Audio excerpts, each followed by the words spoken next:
আসসালামু আলাইকুম। আজ আমি আপনাদের সঙ্গে শেয়ার করছি পাও ভাজির রেসিপি।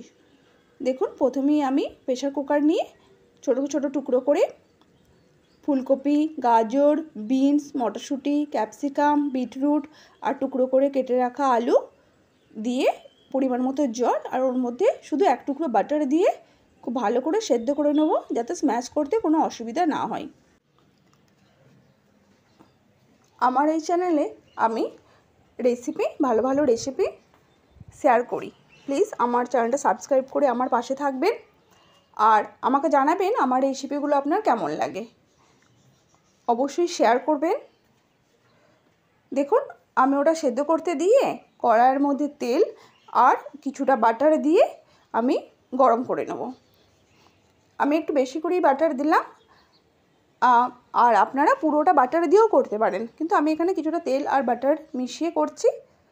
এর মধ্যে আমি একটা বড় পেঁয়াজ টুকরো টুকরো করে কেটে নিয়ে এর মধ্যে দিয়ে দিয়েছি। পেঁয়াজটা আমরা খুব বেশি লাল করব না, কিন্তু পেঁয়াজটা যেন কালারটা চেঞ্জ হয়ে যায় সেরকম পর্যন্ত ভেজে নেব। পেঁয়াজটা হালকা ভাজা হয়ে গেছে।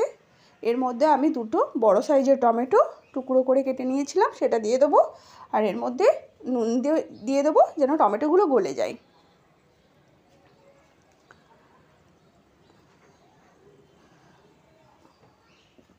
এর মধ্যে আমরা দুটো কাঁচা লঙ্কা কুচিও দিয়ে দিলাম।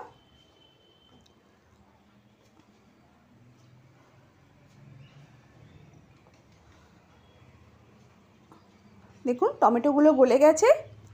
এরপরে আমি হাফ চামচ লঙ্কার গুঁড়ো, হাফ চামচ হলুদ গুঁড়ো, 1 চামচ আদা রসুন বাটা, 2 চামচ ধনে দিয়ে খুব ভালো করে আমাকে কষিয়ে নিতে হবে, যতক্ষণ না মশলা থেকে তেলটা দেখা যায়। খুব ভালো করে কষানো হয়ে গেলে আমরা এর মধ্যে 3 চামচের মতো পাও ভাজি মশলা দিয়ে দেবো। দিয়েও তারপরেও আমরা খুব ভালো করে আর একবার কষিয়ে নেব।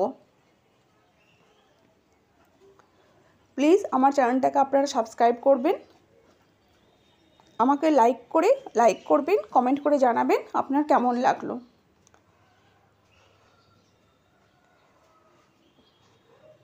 দেখুন, আমার এটা প্রায় কষানো হয়ে গেছে।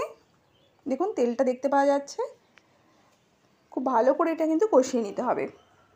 এরপরে দেখুন, আমার সবজিগুলো সেদ্ধ হয়ে গিয়েছিল আগেই। প্রেসার কুকারের ঢাকনাটা খুলে আমি এটা স্ম্যাশ করে নেব।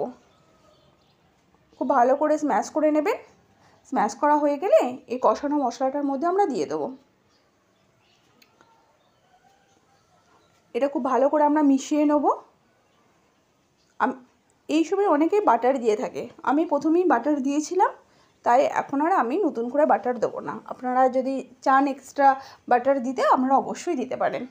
এবার পরিমাণ মতো জল দিয়ে খুব ভালো করে সবজিটা মিশিয়ে নিয়ে খুব ভালো করে ফুটিয়ে নেব। জলটা খুব বেশি দেবেন না, পাতলা মতো যেন না হয়, একটু যেন গাঢ় গাঢ় থাকে।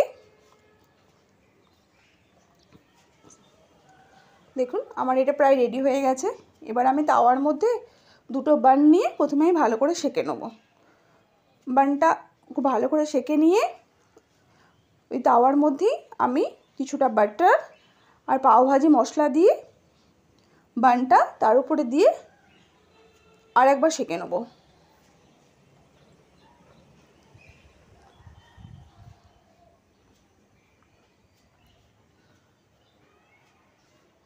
দেখুন, আমি এটা সেঁকে নিয়েছি। এরপরে দেখুন, আমি এটা পেঁয়াজ কুচি দিয়ে সার্ভ করছি। প্লিজ আমার চ্যানেলটাকে আপনারা সাবস্ক্রাইব করবেন। আল্লাহ হাফিজ।